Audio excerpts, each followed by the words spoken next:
Hello बच्चों, चलिए प्रश्न को पढ़ते हैं और समझते हैं। निम्न फलनों का x के सापेक्ष अवकलन कीजिए। और हमें फलन दिया है e की घातांक x और पूरे की घातांक है 3। प्रश्न को हल करने से पहले प्रश्न के लिए मुख्य अवधारणा लिख लेते हैं। तो प्रश्न की मुख्य अवधारणा, जिसकी सहायता से हम इस प्रश्न को हल करेंगे। मुख्य अवधारणा में हम प्रश्न से संबंधित अवकलन के कुछ सूत्रों को लिखेंगे, जिसमें पहला सूत्र होगा d बटा डी एक्स ई की घातांक x का। e की घातांक x का अवकलन होता है e की घातांक x। एक और सूत्र का हम यहाँ प्रयोग करेंगे, d बटा डी एक्स एक्स की घात n। इसका अवकलन होता है n x की घातांक n माइनस 1। यह प्रश्न के लिए हमारी पहली मुख्य अवधारणा होगी। उसके बाद यहाँ पर हम श्रृंखला नियम को भी समझेंगे। तो श्रृंखला नियम क्या होता है वह भी समझ लीजिए आप। श्रृंखला नियम में हम यहाँ पर दो फलन लेंगे। मान लो एक फलन हमारे पास है y बराबर एफ यू तथा दूसरा फलन है u बराबर एफ एक्स। और इस स्थिति में यदि हमें dy बाई डी एक्स ज्ञात करना है, dy बटा डी एक्स, तो यह होगा dy बटा डी यू गुणा du बटा dx। यह होता है श्रृंखला नियम। अब जो प्रश्न दिया गया है उस प्रश्न को मैं y के बराबर मानूंगा और फिर हम इसे हल करेंगे।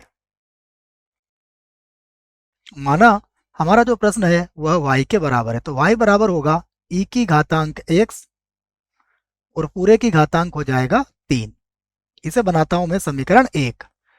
और यहां पर हम इस बात को कहेंगे कि यदि u बराबर हम कितना मान ले, e की घातांक x,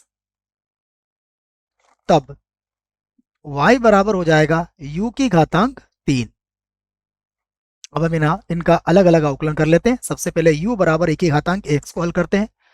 तो u बराबर हमारे पास है e की घातांक x, तो इसका x के सापेक्ष अवकलन कर लेते हैं। तो लिख देता हूं इस बात को मैं, x के सापेक्ष अवकलन करने पर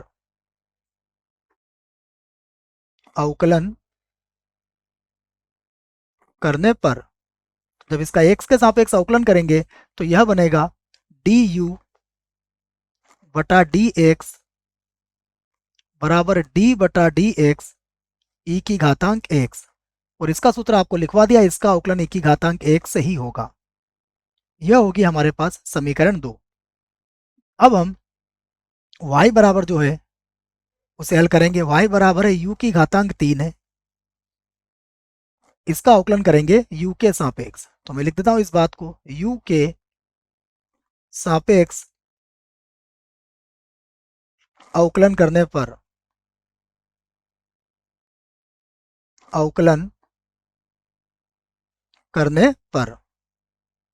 u के सापेक्ष अवकलन करेंगे तो यह बनेगा dy और बटे में आ जाएगा du। यह होगा d बटा du और u की घातांक हो जाएगा 3।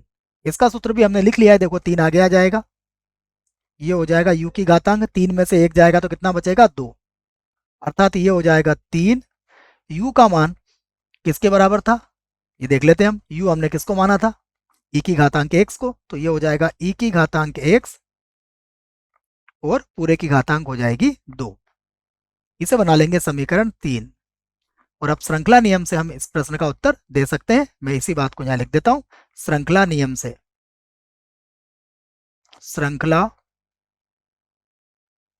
से